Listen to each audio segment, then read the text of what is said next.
Good morning. Officer, bring George Waters into the dock. George Waters, give your full name, your address, and your date of birth to the court. My name is George William Waters, sir, and I live at 45 Gas Hill, Norwich. I was born on 17th of May, 1896, sir. How old are you then? I'm 13, sir. Are your parents in court today, George Waters? Well, my father, he died last year, sir, but my mother, she's over there. Yes, sir, I'm George's mum, sir. My poor husband's dead, sir, so I'm here... Sit down, madam, and be quiet. Learned Clerk, please continue.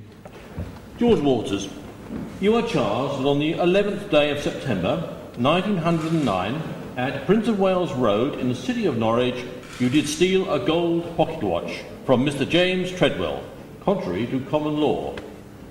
How do you plead, guilty or not guilty? Guilty, sir. Remain standing, George Waters, and listen to the inspector. Your Worships, at 4:20 in the afternoon of Saturday the 11th of September, Police Constable Johnson was walking his usual beat and proceeding along Prince of Wales Road in this fine city of Norwich. He heard a gentleman shouting loudly above the general melee. He was shouting, "Give me back my pocket watch, you little thief," or words to that effect, Your Worships. Constable Johnson asked the gentleman, Mr. Treadwell, what had happened. Mr. Treadwell explained that he felt a tug in the vicinity of his left jacket pocket. When he looked down, he noticed a scruffy young lad pushing his way between himself and another gentleman. As he grabbed the lad, Mr. Treadwell noticed that his gold pocket watch, which he had placed in his left-hand jacket pocket, was missing. Constable Johnson asked the boy to turn out his pockets, and after a short struggle, sure enough, a gold pocket watch was produced. Constable Johnson arrested the boy and took him to the police station at this Guildhall. He was charged with stealing Mr. Treadwell's gold pocket watch and kept in police cells until brought to the juvenile court this morning, Your Worships. Thank you, Inspector. Mr. Woods, are you representing this young person today? I do indeed, Your Worship. His father passed away almost a year ago after being knocked down in quite tragic circumstances on St. Stephen's Street. You may remember the reports of the accident in the local newspaper, Your Worship. Yes, Mr. Woods, let's get on with it. Of course, Your Worship.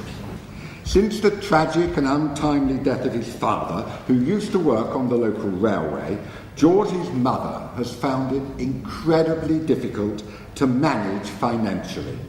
And George has taken it upon himself, despite his young years, to become, as it were, the man of the family. Now, on the afternoon in question, he was desperate to bring something home for dinner. It's as simple as that. And had decided, as a very last resort, Your Worship, to go begging outside the railway station. George noticed the sun glinting on something shiny sticking out of a gentleman's pocket. And before he even knew what he was doing, Your Worship, George Waters stuck out his hand and pulled the item which turns out to be the gold pocket watch in question from the gentleman's jacket pocket and sadly attempted to make off. Your Worships, I beg you, deal leniently with George Waters today. The offence on Saturday afternoon was a moment of sheer desperation on his part. George assures me that nothing like this will ever happen again, Your Worship. Very well. The bench will retire to consider its decision. Sir, can I just say my boy, please, sir? He's a good boy, and I know he won't ever do it again. No, madam. We have heard enough. Bench will retire. All right.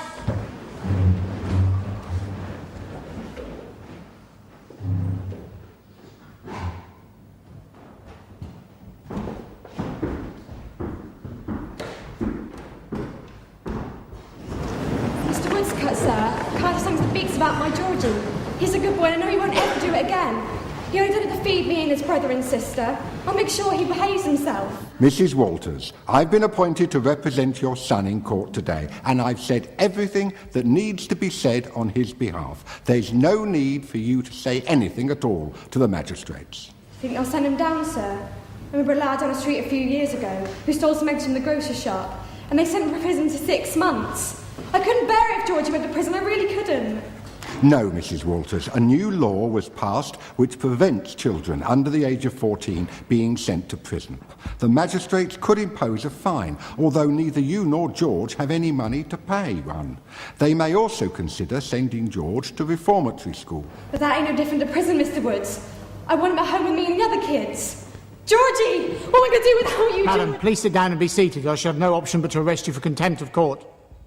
Court rise. Sir, can I just say my boy, please, sir? He won't never do it again, I know he won't. Please don't send him away. Madam, return to your seat, or I shall have you removed from this courtroom. George Walters, stand up straight. This was a despicable crime, and if you were an adult, this court would have had no hesitation in sending you to prison today. Unfortunately, we cannot do that because we are prevented from doing so because a new law was passed in Parliament. You will therefore be sent to a reformatory school until your 16th birthday. That's nearly 3 years away. And we hope that you will learn at the reformatory school the error of your ways. Constable, take George Walters down. Georgie!